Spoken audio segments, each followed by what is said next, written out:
our country. The president continues to focus on the big picture, and we congratulate him for that.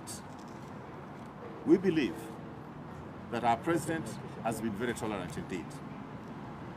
The blackmail stock options expiry date was immediately after the 2017 elections. The battery died after the handshake because the numbers game and the blackmail of withdrawal of tribal numbers lost political potency at that time. This is the truth that all Kenyans should know. Not only can the DP no longer blackmail Kenyans, the people of Kenya will not accept to be blackmailed. In this latest saga on his security detail, would like to congratulate our deputy party leader, William Ruto, for his honesty to admit that he himself is a very rich hustler. Mgala muue, lakini haki yake mpe, as the Swahili people would say. It was an admirable display of optics and demeanor of humility before his real self and ego came back as he launched a scathing social media attack executed by his foul-mouthed political mouthpieces and bloggers, with most of the vitriol directed at the person and family of the founding father of our nation, Mzee Jomo Kenyatta, who is not here to defend himself. As a party, we are sending the Deputy President William Ruto a public message that we will not countenance his venturing into crossing this line of referring to the family of the president, the late President Mzee Jomo Kenyatta. He must call his goons to order. We continue to resist a lot of provocation luring us to go into the slimy and smelly social pigsty that some of his people occupy. But we have the truth on our side, and Kenyans will be made to know the truth. By his own account, the Deputy President is on video record when he told Kenyans that he was worth 100 million Kenya shillings sometime in the year 2015. In the intervening 7 years, he has worked very hard in his businesses, and now, therefore, he has assets like choppers, hotels, and land worth billions of shillings. We would like to congratulate His Excellency Dr. William Ruto for being able to make such amazing strides in business, even as he was studying for his PhD, concurrently with running a multi-billion shilling empire and carrying the heavy burden of working as number 2 in command and being involved in presidential campaigns on his Sundays, still sparing time to do harambes from his hard-earned sweat money. From our records, he has been more generous than Safaricom and some other blue-chip companies. Maybe for such major feat, he expects us to lie prostrate in awe at the great deputy leader in admiration for such prowess, the chosen one. But as our leader, we would like to make the following requests that we consider to be legitimate, stemming from the proceedings in the last few days. One, while the exact average of what he said to own may still be debatable, he has accepted the ownership of at least 3,600 acres. Most of our hustler nation citizens, as he calls them, are only hoping or dreaming to own 0.2 acres. We do not expect him to give his personal land, but given his good heart and in the spirit of Chinese saying that say do not give fish but show somebody how to fish, he can greatly help here. May it please His Excellency, the Deputy President, Dr. William Ruto, EGH, UPL, DL, CH, to show these our young people all the skills on how to acquire such property in such a short time. He should teach us, the clueless adults in this country, how we can do the same. We may not possess the supernatural powers of hard work that he has, but at least he should teach us something else apart from the wheelbarrows. Show us another way to perform such miracles. Number two, we would like to thank the Deputy President William Ruto and congratulate him for telling us about his chicken farm that makes for him some 1.5 million shillings every day. We thank him because his generosity that add up to millions at different churches and transport money paid to his many visitors at his current residence was not adding up, actually. People of goodwill may even have thought of making a contribution. But with an income of 1.5 million shillings a day, our Deputy President is okay. The only thing left in his wonderful act of transparency is for him to show us the figures with respect to his very big payment to Kenya Revenue Authority. A great leader should lead from the front. We request that as a person who is also a good Bible-quoting born-again Christian, he will shame the devil and publicly give all Kenyans this information. Give unto Caesar what is Caesar's, and unto God what belongs to God. Mark 12:17.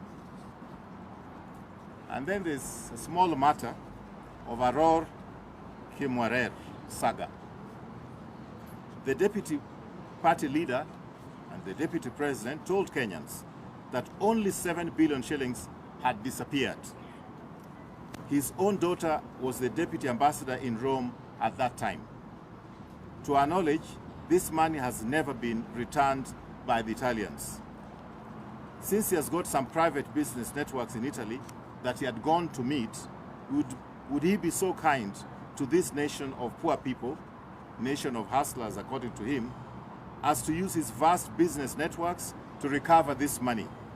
It is a lot of money, even though he referred to the figure as 7 billion only. Even with the DP's chicken farm income of 1.5 million net a day, it will take some 13 years before that chicken farm produces 7 billion shillings. But that will maybe beside the point. We request a truthful response of the Deputy President to these matters raised for the sake of Kenyans. The time is over for cheap media spin doctoring, as we witnessed recently when he said that he could accept for G4S security. Now that we know that G4S are his standard, it should be easy to calculate the price per askari who are posted to his private properties during the era of blackmail stock options and have it paid to the Kenyan taxpayers. Maybe he can also extend this little refund to Wanjiku and the hustlers. I think that's the end of the press release. I would like to ask my sister Fatima Dulo to add to that, and then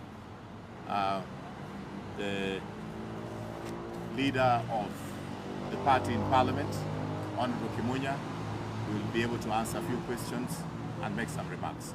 Thank you very much.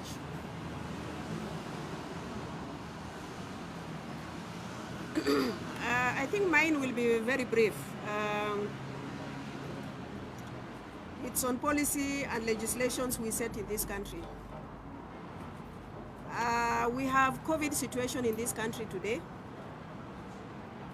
which the country has already set regulations and policies as far as public gathering is concerned. We have seen what happened in Githurai yesterday. Up here, we are telling Kenyans you should not gather more than 50 persons. But what we have seen in Githurai yesterday is really unacceptable to Kenyans, whom we are calling hustlers. I therefore call upon the Deputy President and those who are campaigning, save Kenyans' lives, because our lives are very important, our lives are very dear. Politics will be there today, tomorrow, but we must follow the regulations. I thank you. Thank you. Yes. Maybe we can ask.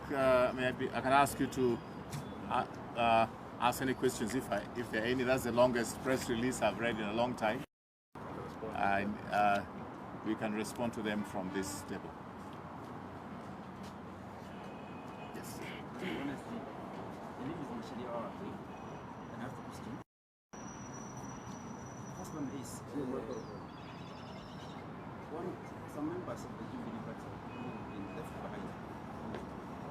Members who said you used to stick to Jubilee, say that you're sabotaging the efforts to revive the party. Is the KRA by-election issue. They decided that they are not going to post anyone there. But after some time, it's posted that you decided to have someone, the SG, so they put someone in KRA, that is Mira. Also beyond that. And the second question? The second question is the issue of posting of police officers. Who is in charge? Because apparently people are complaining that that he has 237. But who authorized the posting of the police officers? Fine.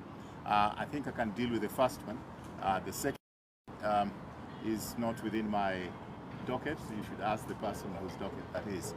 In terms of posting, or of having candidates in certain constituencies, including the one that you've referred to, it's never the decision of the Secretary General. It's the decision of the party. The Secretary General's responsibility is to communicate that decision. It goes through processing. There may be certain different opinions. I may have my opinions, but the final time, it is the decision of the party which prevails. Yes, any other? My name is Kennedy Moredi from NTV. In your statement, you seem to be furthering the agenda that has been fathered by President Uhuru Kenyatta, who is the party leader of Jubilee. And you just fell short of asking him to resign. But now, as a party, as Jubilee party, he has already said that he's not going to resign as the deputy president, neither will he resign as the deputy party leader. And I know on Mondays, I don't know whether it is today, you meet as the NMC. Is there any decision that the party is going to take? Number two, Deputy President William Ruto yesterday said that you and Murathe have sold the party to ODM. This is with regards to getting into a relationship and into a coalition with ODM moving forward. Is it true you've been fingered seriously on that particular matter? Number three, are you proceeding with the deal with ODM? We know there have been some members within the party who have not been feeling very comfortable moving forward, selling ODM, the leader Raila Odinga, and they have been very categorical saying that he is unsellable in Mount Kenya. Thank you. I think I'll ask the majority leader to deal with the matter of resignation. And on coalition issues, I'll ask our Secretary for Coalition Affairs to answer. And then when it comes to my actually being involved in a sale agreement, when it comes to the issue of whether I've received any money, I'll answer to that myself. Let's start with thank you very much for that great question. In terms of what kind of responsibility should people take when their services are not available to the nation or no longer required. And the expectation in a civilized world, people who believe in the rule of law is, first of all, start from the party position. The Political Parties Act is very clear. When you belong to one political party, you cannot promote the interests of another political party. You're actually deemed to have resigned from the first party. That's the law. Now, for a person at the level of deputy party leader, who is also the deputy president of the Republic of Kenya, who took the Bible and swore to uphold the law and uphold the Constitution. It's very unfortunate that somebody will continue living a lie, promoting another party when living and deriving benefits from being a member of Jubilee. The decent thing would be, a person who believes in decency would have been to take the earliest opportunity and to say, now that I have moved to my party, UDA, I hereby tender my resignation as a member of Jubilee and as deputy president. And we saw that happen with the first vice president of this country, Jaramogi Odinga. And I did it myself as Amos Kemunya, as Minister of Finance, when some issues were raised in Parliament. So every decent person does that. But again, I think the most important thing is to underline, decent people do it. Okay? Those who don't have shade of decency can continue living a lie, using the official residence to do campaigns, using official government machinery, using government offices to carry out personal campaigns while talking badly against the same government that they are deriving benefits from. So I think it's perhaps too much to call for the deputy president to take the decent route. It's what the president was basically nudging him to do. And we have seen he has said he will not do it. So we leave it to the Kenyans to determine the character of the person, right? If you can't follow the law, if you can't act like every other decent person is expected to do, and you continue telling Kenyans how you'll be their savior, yeah, it tells you a lot about what people can do in future if they cannot follow the law in the positions they are in right now. Let me leave it at that. No, probably, just as a follow-up, you said that there are structures, that if you advance the agenda of another political party, there is something that is said in law. Is the Jubilee Party, now that you have your own structures, looking at following what the law says, knowing that you have a few members, just saying that you're leaving it to Kenyans is a bit too general? Is the party not going to use its structures to probably punish the deputy president now? He has been requested by the party leader in public, right? He was requested that if you are dissatisfied, leave, okay? He retorted back, he will not, okay? So basically, what you are basically saying is, we want to get into the mud, yeah? Fighting in the legal battles. It's up to the conscience for any person with a conscience. A decent person with a conscience in a civilized world is supposed to actually do the decent thing.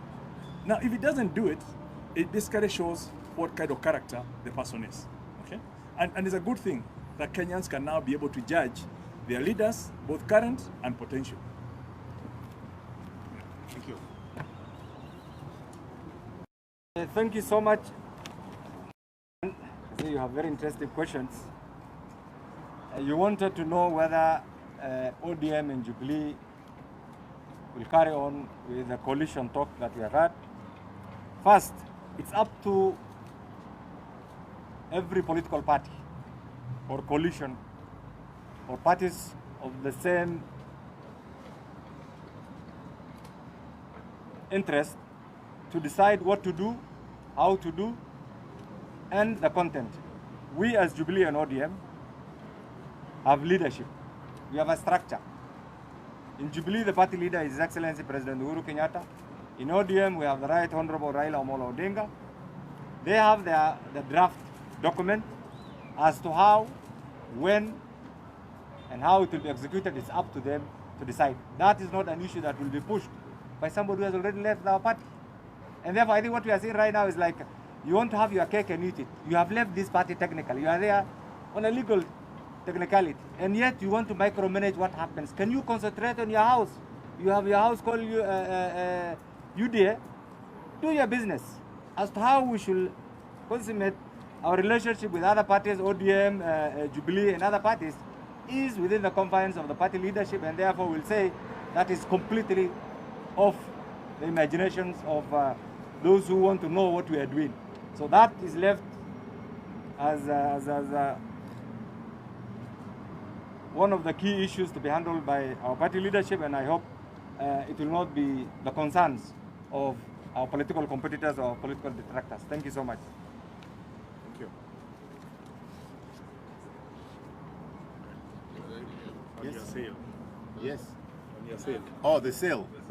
The sale of the party. And how much? And how much?